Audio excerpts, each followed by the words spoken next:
안녕하십니까. 2025년 3월 31일 최병무의 팩트 시작하겠습니다. 윤석열 대통령의 탄핵 심판에 대한 헌법재판소의 선고, 이걸 둘러싸고 이제 지금 여야, 특히 민주당의 대여 공격이 극심해져서 입법 내란 이런 비판까지 받고 있는 상황이죠. 왜 그러냐면 지금 사실 헌법재판소가 어떤 상황이냐 하는 게 제일 중요하거든요. 근데 박찬대 원내대표가 얘기한 거는 거기에 3명은 제껴놓고 우리 법팀, 그 다음에 3명을 딱 지목을 해서 국민에 배신하지 말라 이렇게 지목을 했거든요. 그 3명이 탄핵 기각 또는 각하를 주장하고 있는 것으로 보이고요.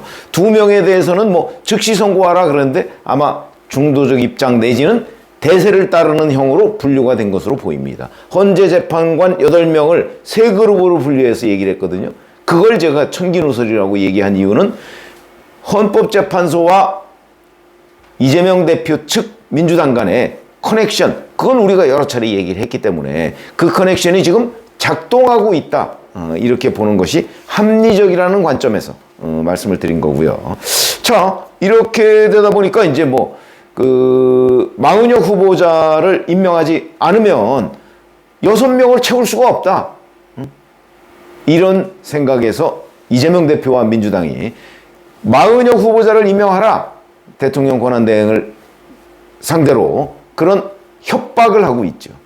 그러면서 안 하면 재탄핵, 한덕수 대통령 권한대행에 대한 재탄핵, 그리고 한덕수 대통령 권한대행 탄핵하면 직무정지되면 최상목 경제부총리로 또 넘어가니까 그렇게 되면 또 탄핵, 또 최상목 경제부총리가 안 하면 그 다음 서열 이주호 교육부총리, 거기도 만약 안 하면 또 탄핵, 이런 것까지도 예고하고 있고 완전히 국정을 마비시키겠다, 국무회의를 무력화시키겠다, 이런 거를 이제 더민초, 초선 강경파들이 지난 금요일에 제기했다가 시한은 30일, 어제까지인데 어제 박찬대 원내대표가 다시 또 말미를 줬습니다. 한덕수 대통령 권한대행한테. 그걸 조금 전에 제가 말씀을 드린 적이 있었죠. 중대결심.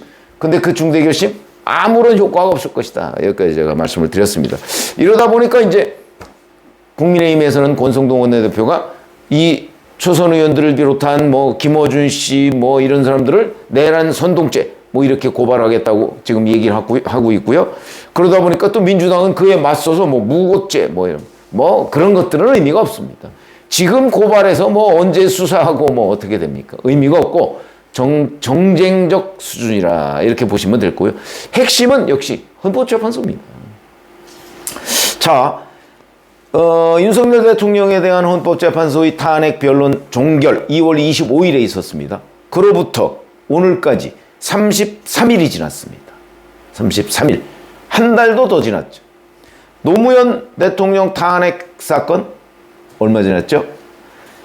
변론 종결한 후에 2주일, 14일 후에 선고가 이루어졌습니다. 그 다음에 박근혜 대통령 탄핵 심판 선고 언제 이루어졌죠? 변론 종결 후에 11일 만에 이루어졌습니다. 보통 변론 다 끝내고서요, 아무리 복잡한 사건이라도, 왜냐면 변론 중에도 계속 이런저런 평의를 하니까 아무리 복잡한 사건이라도 2주면 끝납니다. 그렇기 때문에 33일이 지났다? 그러면 이건 이상규리가 있는 거고요. 쟁점이 복잡하다? 아니, 내란죄도 철회해놓고서 무슨 쟁점이 복잡합니까? 그렇지도 않습니다. 그런데 서울신문이 오늘 아침에 보도한 내용인데 굉장히 중요한 팩트를 담고 있는 것으로 보입니다. 자, 2가지입니다. 하나는 요즘 들어서 평의를 하루에 한 차례, 그것도 1시간 이내로 짧게 한다. 지금까지는 매일같이 수시로, 그것도 아주 오랫동안 해왔는데 최근에는 하루 한 차례 1시간 이내. 요게 하나의 팩트고요. 2번째는 야근 없이 오후 5시에 조기 퇴근하는 경우도 대단히 많다. 2가지입니다. 2가지의 팩트죠. 그러면 요 2가지의 팩트를 근거로 해서 이제 현장 기자들이나 아니면 법조계에서 2가지 관측을 합니다. 첫 번째, 쟁점 검토는 다 끝나고 이제 결정문 작성에 돌입한 것 아니냐. 그렇기 때문에 선고가 임박했다. 그래서 이제 오늘이 3월 31일이니까 이번 주 금요일인 4월 4일에 선고하는 것 아니냐. 아니면 다음 주 금요일인 4월 11일에 선고하는 것 아니냐. 왜냐하면 문영배 이미선 재판관이 4월 18일에 퇴임하니까. 또는 그 중간 어느 날짜에 하는 것 아니냐. 자, 이런 관측을 이제 하고 있는 거고요. 그렇지 않고 또 한 가지 관측은 이런 거죠. 재판관 간의 이견 차이가 아직도 좁혀지지 않고 있어서 그래서 선고 날짜를 잡지 못하고 있는 것이다. 이런 두 가지 관측을 내놓고 있습니다. 자, 그럼 첫 번째 관측에 대해서 보죠. 결정문 작성에 돌입했다. 글쎄요, 결정문 작성에 돌입했다고 보기에는 너무 많은 시간이 흘렀습니다. 33일. 원래 결정문은요, 초안을 헌재 재판 연구관들이 초안을 작성합니다. 그거 두 가지를 작성하는 경우가 아주 많다고 하거든요. 인용할 경우, 뭐 기각할 경우, 또는 각하할 경우, 뭐 이렇게 작성을 이것 여러 버전을 만들어 놓는다고 하거든요. 그거 검토하면 되는 겁니다. 뭐 헌재 재판 연구관들도 이 분야의 상당한 전문가입니다. 그렇기 때문에 그거 검토하고 고치고 뭐 의견 조율하고 얼마 안 걸립니다. 이거는 헌법재판관을 했던 사람들 얘기입니다. 이거 빠르면 일주일이면 끝난다고 합니다. 근데 지금 33일이 지났죠. 그러면 이게 아닐 가능성이 있는, 결정문 뭐 기각, 각하, 인용 셋 중에 하나 택하거나 아니면 의견이 엇갈린다. 그러면 다수 의견을 일단 해놓고 나머지는 각자 쓰면 되는 거거든요. 재판 연구관들 많습니다. 쓰면 되는 거. 이거 얼마 안 걸립니다, 시간. 전직 헌법재판관들한테 물어보면, 취재를 해보면 얼마 안 걸린다는 사실이 명확하게 드러난다. 그렇기 때문에 첫 번째 관측. 쟁점 검토는 다 끝내놓고 결정문 작성에 돌입했다는 이 관측은 틀린 것으로 보인다. 물론 제가 이 헌재 얘기를 해가면서 늘 그런 말씀을 드리죠. 헌재가 잘 취재가 안 되는 데라고 제가 말씀을 드렸습니다. 그래서 틀릴 가능성 항상 염두에 두고 말씀을 드립니다. 관측이죠, 그러니까. 관측과 분석. 근데 저는 여기에 동의하지 않는다, 이런 뜻입니다. 결정문 작성에 돌입했다는데 동의하지 않는다. 결정문 작성 벌써 끝났어야 된다. 그리고 이거 그렇게 어려운 일 아니다. 그렇기 때문에 쟁점 정리를 마친 뒤에 결정문 작성에 돌입했다는 관측은 맞지 않는다. 제가 동의할 수 없다. 이런 거고요. 두 번째 의견에 동의는 하는데 제가, 그러나 그럴 경우에도 지금 헌재의 태도는 이해되지 않는다. 무슨 얘기인가 하면 재판관 간의 의견 차이가 아직도 좁혀지지 않았다 그러는데 이게 웃기는 얘기죠. 헌법재판소는 법원의 판결이 아닙니다. 법원은요, 예를 들어서 합의부, 그럼 세 사람이죠. 세 사람이 합의를 시도했는데 도저히 안 된다. 그러면 나중에 표결합니다. 그래서 두 사람의 의견을 채택합니다. 아마 이번에 이재명 대표 선거법 허위사실 유포에 대한 무죄 2심 판결, 이게 지금 한간의 소문에는 2대1이다. 그래서 최은정 판사가 밀렸다. 이런 소문이 있습니다. 이것도 물론 확인할 길은 없죠. 그렇듯이 판결은 하나로 나와야 됩니다. 판결은. 그래서 헌법재판소 선고는 판결이라고 안 합니다. 결정이라고 하죠. 그 이유가 바로 하나로 나오는 게 아닙니다.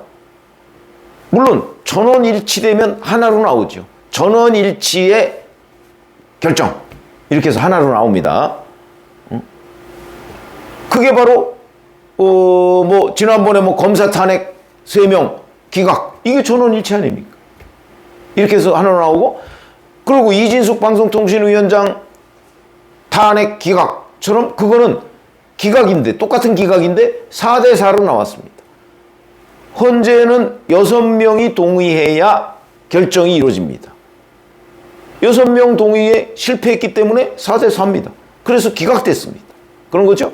자, 그러면 이 두 번째 관측이라는 거는 재판관 간 의견 차이가 좁혀지지 않았다는 게 무슨 얘기입니까? 좁혀지지 않았으면 좁혀지지 않은 대로 선고를 해야 되는 거죠. 왜 자기네들끼리 자꾸 합의하려고 노력하죠? 헌재는 그게 아닙니다.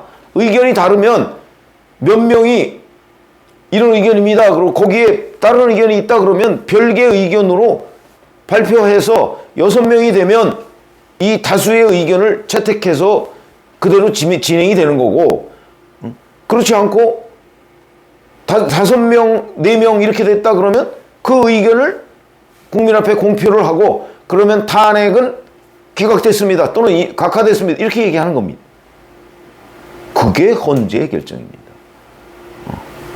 그러니까 재판관 의견 일치가 되지 않았다, 이거는 얘기 안 되는 거죠. 그런 절차 자체가 있으면 안 되는 겁니다. 아니, 선고를 하는데 의견을 꼭 여러 사람이 맞춰서 해야 된다는 거는 없다. 다르면 다른 대로 하는 게 헌재의 결정이다. 자, 그러면 결정문이 작성 단계에 돌입했다고 그러면 아마 지금 공지해도 별 무리가 없을 거라고 저는 봅니다. 그렇기 때문에 제가 보기엔 이견이 있는데, 이 이견이 이거를 결정할 수 있는 사람은 문영배 헌재소장이거든요. 근데 문영배 헌재소장 직무대행이 이견이 있는데 자기의 의견, 자기는 탄핵 인용 아닙니까? 자기의 의견이 관철되지 않을 것 같으니까 날짜를 안 잡고 있는 거다. 이 관측, 제3의 관측이죠. 이 관측이 훨씬 더 유력한 겁니다. 지금이라도 문영배 헌재소장 대행이 날짜 잡으면 됩니다. 아, 지금 우리 합의, 이거 헌재는 원래 합의하는 기관이 아닙니다. 그러니까 그 각자 써내고, 자, 여기서 평의를 지금까지 해왔지만 평결 합시다. 자, 기각 누구누구, 각하 누구누구, 인용 누구누구, 아, 그래요? 그럼 그대로 해서 써서, 자, 언제 합시다.